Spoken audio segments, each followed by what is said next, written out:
السلام الله عليكم ورحمة الله تعالى وبركاته داودي المال والباad joogtaan waxaad ku soo dhawaataan warka xurma media ANC khudbadaad ku daawan doontaan waxaa ka mid noqonaya dowladda federaalka Soomaaliya oo go'aan cusub ka soo saartay Jubbaland kuna dhawaaqday shir dib heshiisiina dagaal ka dhan al-shabaab oo looga dhawaaqay gobolka Hiiraan xukuumadda Soomaaliya oo fariin bogaadina u dirtay boqortooyada Sacuudiga 2,000 oo askari u dhashay dalka Uganda oo ka baxay Soomaaliya musharax Cabdinaasir Seraar oo sii cusleeyay xaaladda Jubbaland mas'uul ka tirsan maamulka gobolka Banaadir oo isku casilay hal arin oo xasaasi ah su'aalo culus oo ka dhashay 4 qof ee shalay lagu dilay magaalada Muqdisho wakiilada Somaliland oo ka hor yimid heshiis dhexmaray 3 xisbi siyaasadeed ee Somaliland qodobadaas iyo qodobo kale ee saaxiibayaal warkayaga ku maqli doontaan hadduu Allah awood leh ka raali noqdo balse intaan guda galin warkayaga haddii aad ku cusub tahay channelkan fadlan subscribe saar si aad uga mid noqoto saaxiibada ku xiran isla markaana la socda xogaha iyo warbixinadan soo gudbino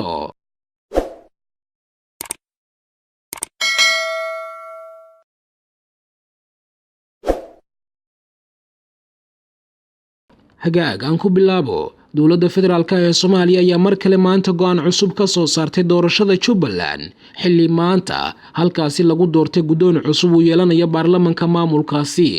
qoraal ka soo baxay wasaaradda arrimaha gudaha iyo federaalka Soomaaliya ayaa lagu sheegay in dhammaan doorasho kasta oo ka dhacday Jubbaland inay tahay mid wax kama jiraan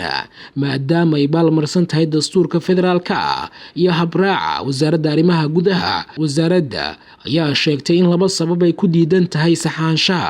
doorashada Jubbaland oo mid ay tahay habraaca soo xulista liiska odayaasha dhaqanka oo aan waafaqsanayn diiwaangelinta wasaaradda iyo tan labaad oo ah in dariiqa sharciga loo marin soo xulista golaha wakiilada Jubbaland wasaaradda arrimaha gudaha ayaa ku baaqday shir dib heshiisiin dhab ah oo ay ka qayb galaan dhammaan odayaasha dhinacyada Jubbaland si looga fogaado qalalaase iyo xasilooni darro ka dhacda deegaanada dowlad goboleedka Jubbaland isla wararka Jubbaland ayaan ku guda jirnay musharax u tartamaya xilka madaxtinimo ee maamulka Jubbaland Cabdinaasir Seraar Maax oo wareysi uu siinayay idaacadda BBC-da laanteeda af Soomaaliga waxa uu kaga hadlay arrimo badan oo quseeya doorashada Jubbaland Seraar oo horey saaxiib dhow u lahaa Axmed Madoobe isla markaana ay kala geysay siyaasadda ayaa taasi sabab waxay u noqotay inuu haatan ka mid noqdo musharaxiinta u tartamaya xilka madaxtinimo ee maamulkaasi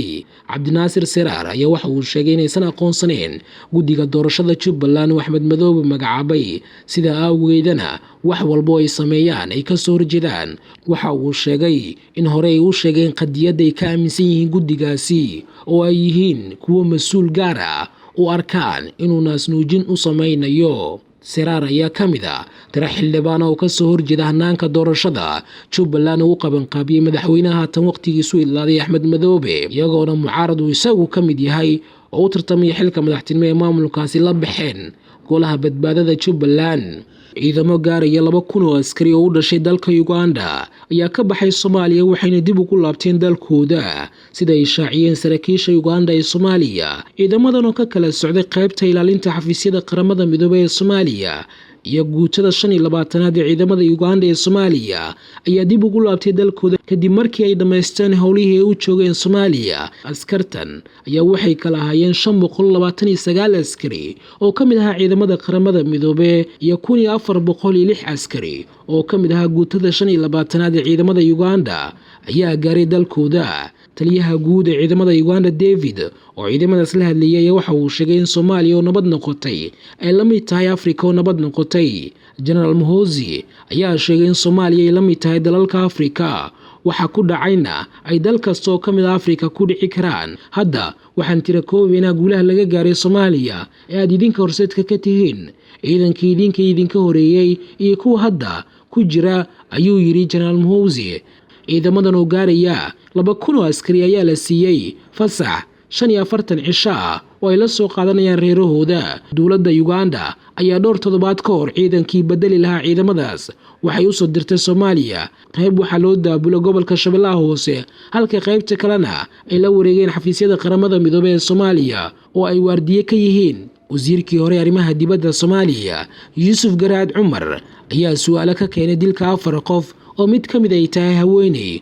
kuwaas oo shalay Muqdisho ay ku dileen ciidamo ka tirsan dowladda federaalka Soomaaliya dilkii shalay ka dhacay Bakaaraha waxaa ka qaldanaa ugu yaraan 3 waxyaabood oo culculus oo qaarkood ay u badan yihiin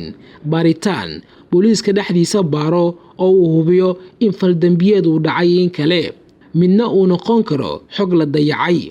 qofkaan maxkamad xukumin waxaa la dili karaa marka uu fal nafgooyn karaa faraha kula jiro si kale oo looga badbaadanaysan jirin waa marka uu isagu xabad rido ama uu rid isleeyahay ee lagala hormaro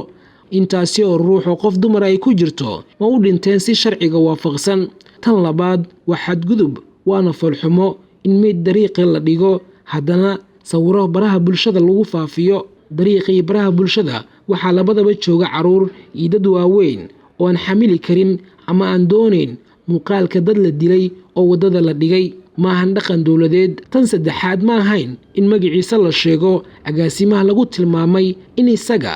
oo la difaacayo darteed loo dilay intaasoo qof maahan dhaqan hay-ada amni oo dowladeed sababtoo ah isaga ayay halis hor le gelin kartaa sheegidda magaciisu waan garan karnaa in ciidanka amniga ay saaran yihiin 2 culays shabaab oo dowladda ciidanka iyo shacabka weerar ku ah iyo shacabka oo dhaliil la daba taagan ciidanka taasi qiil uma siinayso in care ay u qabaan shabaab ay uga baxaan xadka sharciga golaha wakiilada Somaliland ayaa ka hor yimid heshiis 3 geesooda ay wada gaareen xisbiyada siyaasadeed ee Somaliland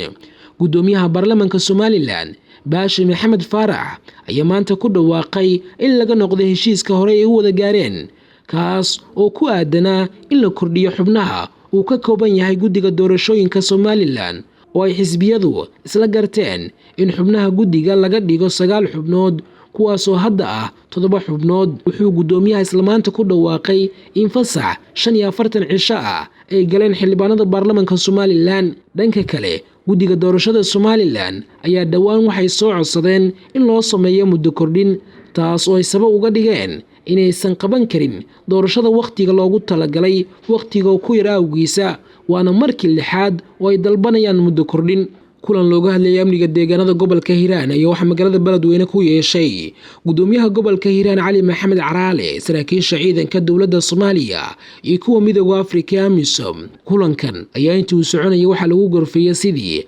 ammaanka guud ee deegaanada gobolka Hiiraan loo xaqiijin lahaa isla markaana deegaanada ay kaga sugan yihiin ururka Al-Shabaab loogala wareegi lahaa sidoo kale gudoomiyaha gobolka Hiiraan Cali Maxamed Caraale saraakiisha ciidamada dowladda iyo kuwa AMISOM ayaa si wada jir ugu dhawaaqay dagaal ka dhan ah ururka Al-Shabaab kaasi oo dhawaan laga bilaabi doono gobolka Hiiraan howlgalkaas ayaa maamulka gobolka Hiiraan iyo saraakiisha ciidanka waxay ku doonayaan in dagaalamayaasha Al-Shabaab ay uga saaraan deegaanada ay kaga harsan yihiin gobolkaas Hiiraan Al-Shabaab ayaa xilliyada qaar weerar dhab ah iyo mid toos ah waxay ku qaadaan saldhigyada ciidamada dowladda Itoobiya ay ku leeyihiin deegaanada ku yaala gobolka Hiiraan guud ahaan daawadayaal inta ayaan ku soo afmeeriyay warkayga haddii aad ku cusub tahay channelkan subscribe saar si aad uga mid noqoto saaxiibada ku xiran ee la socda xogaha iyo warbixinada aan soo gudbino